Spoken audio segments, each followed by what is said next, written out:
Bismillahirrahmanirrahim. Pernahkah kita merenung berapa banyak dosa yang telah kita lakukan sejak kecil hingga hari ini? Dosa kecil, dosa besar, dosa yang kita sadari, bahkan yang kita lupakan. Seandainya dosa itu bisa ditimbang, mungkin sudah berton-ton beratnya.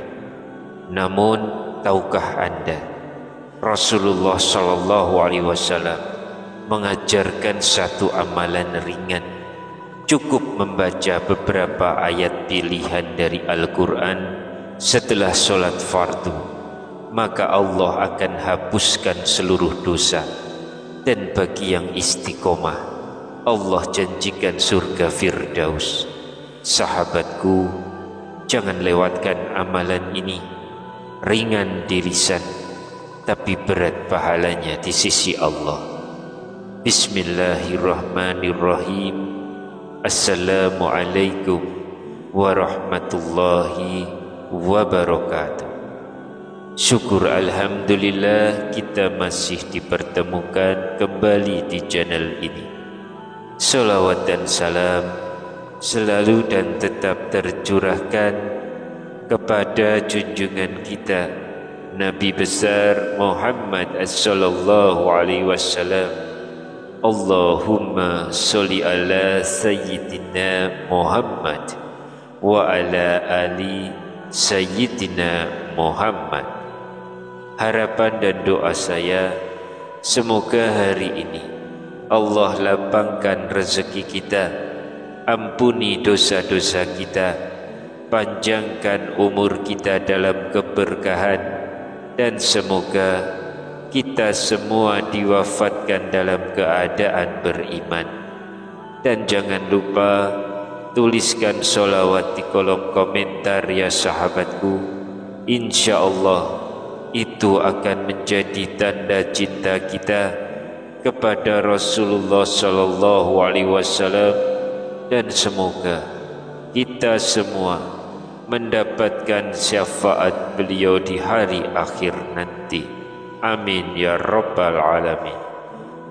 Sahabat beriman yang dirahmati Allah, waktu berjalan cepat. Rambut yang dulu hitam kini memutih. Langkah yang dulu ringan kini melemah. Kita semua sedang menuju satu titik akhir kehidupan. Setiap hari kita menunaikan sholat 5 waktu, puluhan ribu kali dalam hidup. Namun pernahkah kita gunakan momen setelah sholat itu untuk benar-benar mendekat kepada Allah? Padahal seusai sholat fardu adalah waktu terbukanya pintu ampunan.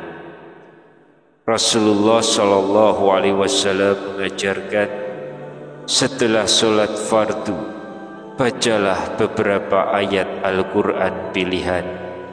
Ganjarannya luar biasa. Dosa dihapus, hati tenang, rezeki dilapangkan, dan Allah siapkan surga Firdaus bagi yang istiqomah. Apakah kita masih ingin melewatkannya? Sebelum kita pelajari ayat-ayatnya, izinkan saya membagikan sebuah kisah nyata yang menggetarkan hati. Di sebuah kampung di Jawa Tengah, hiduplah seorang petani sederhana bernama Pak Hasan, berusia 68 tahun. Hidupnya tidak mewah, namun penuh ketenangan. Setiap selesai sholat fardu, meski tubuh lelah bekerja di sawah, beliau selalu menyempatkan diri membaca ayat-ayat pilihan yang diajarkan gurunya. Beliau tidak tahu besar keutamaannya. Ia hanya taat pada wasiat gurunya. Namun dari kebiasaan itu Allah bukakan pintu keberkahan. Rezekinya selalu cukup, anak-anaknya berakhlak baik, hidupnya tentram. Ketika ditanya apa rahasianya, beliau tersenyum. Saya tidak punya amalan banyak, tapi setiap selesai sholat, saya tidak lupa membaca ayat-ayat itu. Saya yakin janji Rasulullah SAW, siapa yang membacanya akan diampuni dosanya, dikabulkan hajatnya, dan disiapkan tempat di surga. Subhanallah, dari amalan ringan Allah jadikan hidup Pak Hasan penuh keberkahan. Sahabat yang dirahmati Allah, sekarang mari kita pelajari dan amalkan ayat-ayat pilihan tersebut. Jika nanti Anda mendengarnya, bayangkan diri Anda membacanya setelah sholat dengan hati yang khusyuk, penuh harap akan ampunan Allah. Yang pertama adalah surah Al-Fatihah. Mari sahabat beriman, kita baca bersama-sama. Bismillahirrahmanirrahim. Alhamdulillahi Rabbil Alamin, Ar-Rahmanir-Rahim, Maliki Yawmiddin. Iyyaka na'budu wa iyyaka nasta'in. Ihdinas siratal mustaqim, siratal ladzina an'amta 'alaihim, ghairil maghdubi 'alaihim waladdallin.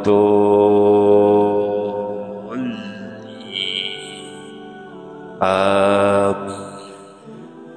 Bayangkan sahabat, saat kita membaca Al-Fatihah ini, seluruh malaikat ikut mengaminkan doa kita. Rasulullah SAW bersabda, tidak sah solat seseorang yang tidak membaca Al-Fatihah. Hadis riwayat Bukhari dan Muslim. Al-Fatihah disebut Ummul Kitab, induk Al-Quran, dan juga Asy-Syifa, penyembuh bagi hati yang gelisah. Lalu yang kedua adalah ayat kursi, surah Al-Baqarah ayat 255. Mari kita lanjutkan sahabatku, bacalah dengan hati yang tenang. Bismillahirrahmanirrahim. Allahu la ilaha illa huwal hayyul qayyum, la ta'khudhuhu sinatu wa la na'um, lahu ma fis samawati wa ma fil ardh, man dhal ladzi yashfa'u indahu illa bi'idhnihi, ya'lamu ma baina aydihim wa ma khalfahum, wa la yuhituna bisyai'in min ilmihi illa bimasya, wasi'a kursiyuhu samawati wal ard, wa la ya'uduhu hifdzuhuma wa huwal aliyyul azim. Rasakan maknanya. Tidak ada Tuhan selain Allah yang hidup kekal lagi berdiri sendiri. Rasulullah SAW bersabda, barang siapa membaca ayat kursi setiap selesai sholat fardu, tidak ada yang menghalanginya masuk surga kecuali kematian. Hadis riwayat An-Nasa'i. Ayat ini adalah benteng perlindungan dari setan dan penjaga rumah dari segala gangguan. Lalu yang ketiga adalah surah Ali Imran ayat 18 sampai 19. Mari kita lanjutkan bacaan berikutnya dengan penuh penghayatan. Bismillahirrahmanirrahim. Syahidallahu annahu la ilaha illa huwa wal malaikatu wa ulul ilmi qaiman bil qis. La ilaha illa huwal azizul hakim.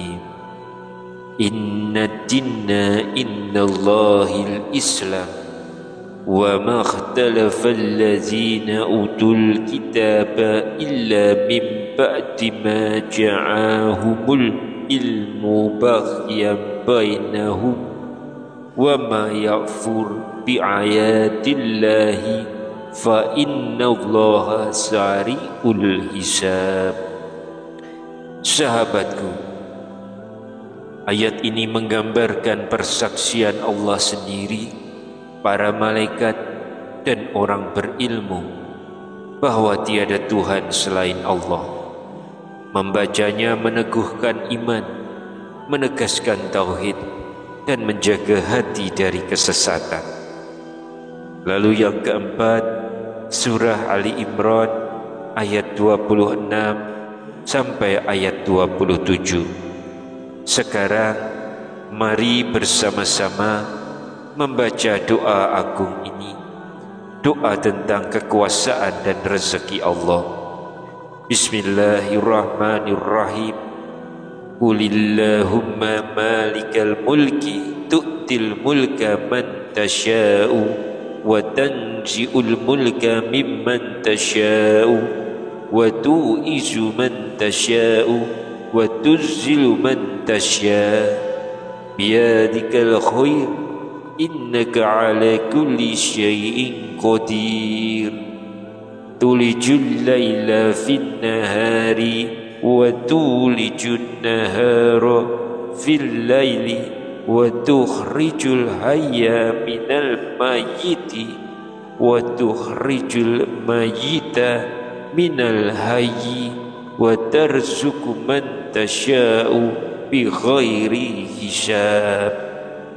Sahabatku, ayat ini mengingatkan kita semua kekuasaan, kemuliaan dan rezeki berada sepenuhnya di tangan Allah.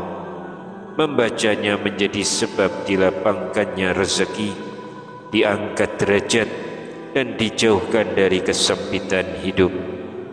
Sahabat yang dirahmati Allah, inilah 4 ayat pilihan. Al-Fatihah sebagai pembuka doa dan penyembuh hati. Ayat kursi sebagai pelindung dan benteng dari setan. Ali Imran ayat 18 sampai 19 sebagai penguat iman. Dan Ali Imran 26 dan 27 sebagai doa penuh makna tentang kekuasaan dan rezeki Allah.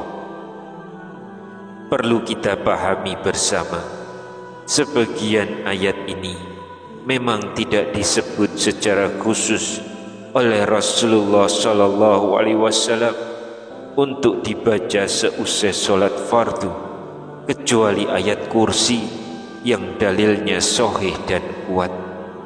Namun para ulama menjelaskan, membaca ayat Al-Quran kapanpun adalah ibadah yang dianjurkan dan boleh dijadikan wirid pribadi selama tidak diyakini sebagai kewajiban atau ibadah yang ditentukan waktunya oleh Rasulullah SAW. Jadi sahabatku, amalan ini boleh diamalkan, bahkan berpahala besar, karena kita mengisinya dengan zikir dan tadabbur Al-Quran di waktu terbaik, yaitu setelah sholat. Maka jangan ragu untuk istiqomah. Sungguh, siapa yang rutin mengamalkannya dengan hati yang ikhlas, Allah akan hapus dosanya, lapangkan hidupnya, dan muliakan tempat kembalinya di surga Firdaus. Ya Allah, jadikan kami termasuk golongan pecinta Al-Quran. Ampunilah dosa kami dan karuniakan kami surga Firdaus bersama Nabi-Mu tercinta. Wassalamualaikum warahmatullahi wabarakatuh.